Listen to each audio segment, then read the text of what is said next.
कि अखिलेश यादव को ये समझना चाहिए कि भारत के मुसलमानों का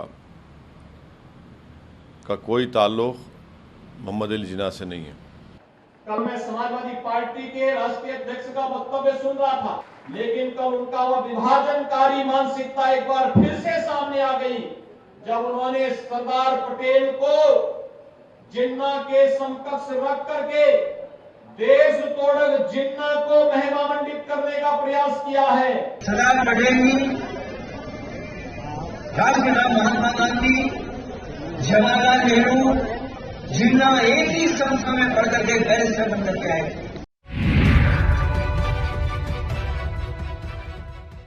नमस्कार, इन खबर में आपका स्वागत है। उत्तर प्रदेश में जिन्ना को लेकर के मचे संग्राम के बीच अब ओवैसी सामने आया। जी हाँ, AIM चीफ असदुद्दीन ओवैसी। उम्मीद की जा रही थी कि वो भी कुछ जिन्ना पे ज्ञान देंगे, लेकिन उन्होंने तो एकदम अखिलेश यादव को ट्यूशन ही दे दिया, सीख दे दी। पहले इतिहास पढ़िए, जिन्ना से, मोहम्मद अली जिन्ना से भारत के मुस्लिमों का क्या लेना देना। सबसे पहले सुनिए ओवैसी को।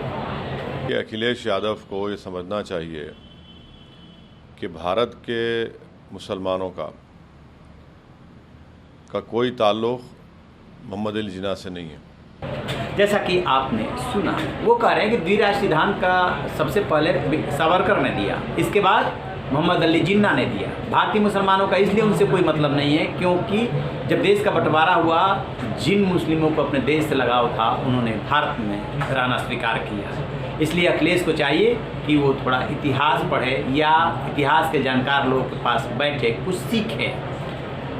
अब ओवैसी बोल लिए, अब जरा योगी जी को सुनिए। वो कह रहे हैं कि जिन्ना की तुलना पटेल से, सरदार पटेल से, जिन्होंने देश को एक किया, रियासतों को एक किया, तुलना करने से पहले जरा सोच तो लेते। ये तालिबानी मानसिकता है। जरा योगी को सुनिए। कल मैं समाजवादी पार्टी के राष्ट्रीय अध्यक्ष का वक्तव्य सुन रहा था। वह देश तोड़क जिन्ना से इस राष्ट्र को जोड़ने वाले सरदार वल्लभ भाई पटेल की तुलना कर रहे थे। भाइयों बहनों, ये वक्तव्य अत्यंत शर्मनाक है।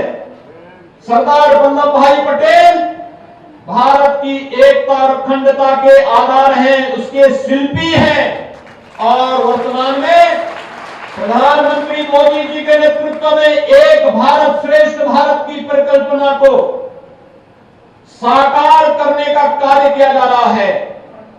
लेकिन आजाद भारत को एक भारत के रूप में रखने, अखंड भारत के रूप में वर्तमान भारत को रखने का श्रेय अगर किसी को जाता है तो वह सरदार वल्लभ भाई पटेल को जाता है, जो पूरा देश लोह पुरुष के रूप में मानता है।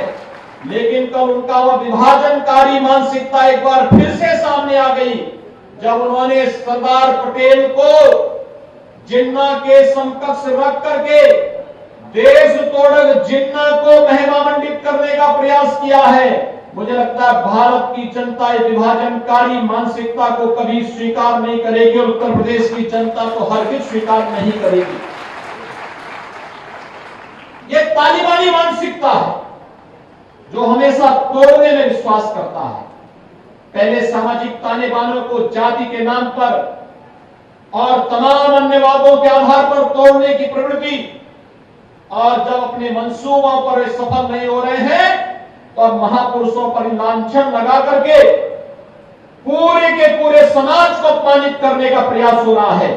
इस दुष्प्रवृत्ति को कतई स्वीकार नहीं किया जा सकता है और पूरे समाज को और पूरे प्रदेश को इसकी निंदा करनी चाहिए। समाजवादी पार्टी के राष्ट्रीय अध्यक्ष को अपने कृत्य के लिए प्रदेश की जनता से माफी मांगनी चाहिए, देश की जनता से माफी मांगनी चाहिए कि भारत की अखंडता के शिल्पी सरदार वल्लभ भाई पटेल का यह अपमान देश कभी स्वीकार नहीं कर सकता।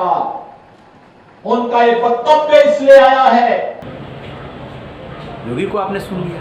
अब सबसे बड़ा सवाल यह है कि सपा प्रमुख पूर्व मुख्यमंत्री अखिलेश यादव ने आखिरकार ऐसी बात क्यों की कि महात्मा गांधी, मोहम्मद अली जिन्ना, सरदार पटेल, पंडित जवाहरलाल नेहरू एक ही इंस्टीट्यूट से, एक ही संस्थान से पढ़ करके निकले, बैरिस्टर बन करके निकले, आज़ादी की लड़ाई में बहुत बड़ा कंट्रीब्यूशन दिया और आप मतलब सब ने जो है कंट्रीब्यूट किया था, उन्हीं की वजह से ये आज़ादी मिली। इसके बाद सुन लीजिए, पहले आपने अखिलेश जी को सुन लिया।